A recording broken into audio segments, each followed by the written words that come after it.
Cricket പ്ലാനറ്റിൻ്റെ പുതിയൊരു വീഡിയോയിലേക്ക് സ്വാഗതം. ടീം പ്രിവ്യൂ സീരീസിൻ്റെ ഭാഗമായി ഇന്ന് നമ്മൾ നോക്കാൻ പോകുന്നത് 5 തവണ IPL കിരീടം നേടിയ മുംബൈ ഇന്ത്യൻസ് ടീമിനെ പറ്റിയാണ്. ഒരിക്കൽ കൂടി എല്ലാവർക്കും വീഡിയോയിലേക്ക് സ്വാഗതം. മികച്ച ടീമുണ്ടായിട്ട് പോലും കഴിഞ്ഞ 3 സീസണുകളിൽ 2ലും അവസാന സ്ഥാനക്കാരാകേണ്ടി വന്നതിൻ്റെ നാണക്കേട് കൊണ്ടാണ് 5 തവണ ചാമ്പ്യന്മാരായ ദൈവത്തിൻ്റെ പോരാളികൾ 18ാം സീസണിൽ ഇറങ്ങുന്നത്. ക്യാപ്റ്റൻസി മാറ്റത്തെ ചൊല്ലിയുണ്ടായ വിവാദങ്ങളിൽ മുങ്ങിയ പുതിയ ക്യാപ്റ്റൻ ഹാർദിക് പാണ്ഡ്യയ്ക്കും കഴിഞ്ഞ സീസൺ 10ാം സ്ഥാനത്ത് അവസാനിക്കേണ്ടി വന്ന മുംബൈ ഇന്ത്യൻസിനും ഒരു തിരിച്ചുവരവിന് അനിവാര്യമാണ്. രോഹിത് ശർമ്മ, ഹാർദിക് പാണ്ഡ്യ, സൂര്യകുമാർ യാദവ്, തിലക് വർമ്മ, ജസ്പ്രീത് ബുംറ, ട്രെൻറ്റ് ബോൾട്ട് എന്നിങ്ങനെ ഒറ്റയ്ക്ക് മത്സരം വിജയിപ്പിക്കാൻ കെൽപ്പുള്ള ഒരു കൂട്ടം മാച്ച് വിന്നർമാരുടെ നിര തന്നെയാണ് മുംബൈ ഇന്ത്യൻസിൻ്റെ ഏറ്റവും വലിയ ശക്തി. യുവതാരം ഇഷാൻ കിഷൻ്റെ അഭാവത്തിൽ മറ്റൊരു ഇടംകയ്യൻ ബാറ്റ്സ്മാനായ സൗത്ത് ആഫ്രിക്കൻ താരം റയാൻ റിക്കൾസൺ ആയിരിക്കും ഇത്തവണ രോഹിത് ശർമ്മയുടെ ഓപ്പണിംഗ് ജോഡി. ഇന്ത്യൻ പിച്ചുകളിൽ കളിച്ച് പരിചയമില്ലാത്ത റിക്കൾസൺ സാഹചര്യങ്ങളോട് എങ്ങനെ പൊരുത്തപ്പെടുന്നു എന്നതിനെ ആശ്രയിച്ചായിരിക്കും അദ്ദേഹത്തിൻ്റെ പ്രകടനം. 8 മാസത്തോളമായി T20 കളിക്കാതെയാണ് രോഹിത് ശർമ്മ IPL ഇറങ്ങുന്നത്. അതുകൊണ്ട് ഓപ്പണിംഗ് പെയർ എത്രത്തോളം ശോഭിക്കുമെന്ന് പറയാൻ കഴിയില്ല. തിലക് വർമ്മയും സൂര്യകുമാർ യാദവും മധ്യനിരയുടെ നട്ടെല്ലാവും. ആങ്കറിംഗ് റോളിലും അറ്റാക്കിംഗ് റോളിലും തികഞ്ഞ പക്വതയോടെയാണ് തിലക് വർമ്മ ബാറ്റ് വീശുന്നത്.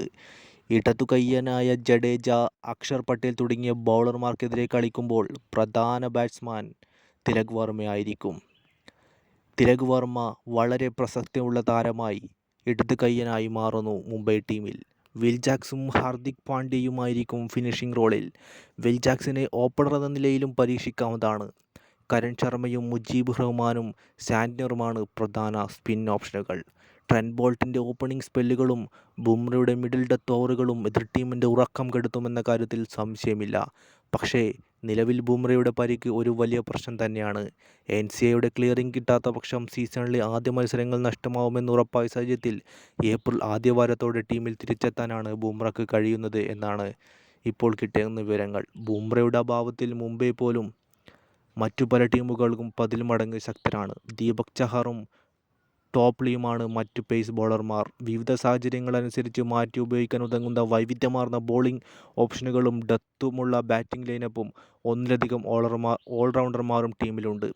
ഓപ്പണിംഗ് പെയറിൻ്റെ ഫോമും ബുംറയുടെ പരിക്കും മാറി നിർത്തിയാൽ സീസണിൽ മികച്ച ടീമുകളിലൊന്നായി മുംബൈയെ നമുക്ക് പരിഗണിക്കാവുന്നതാണ്. ഇത്തവണ കപ്പടിക്കാൻ ഏറ്റവും കൂടുതൽ സാധ്യതയുള്ള ടീമായി കാണാവുന്നതും മുംബൈയെ തന്നെയാണ്.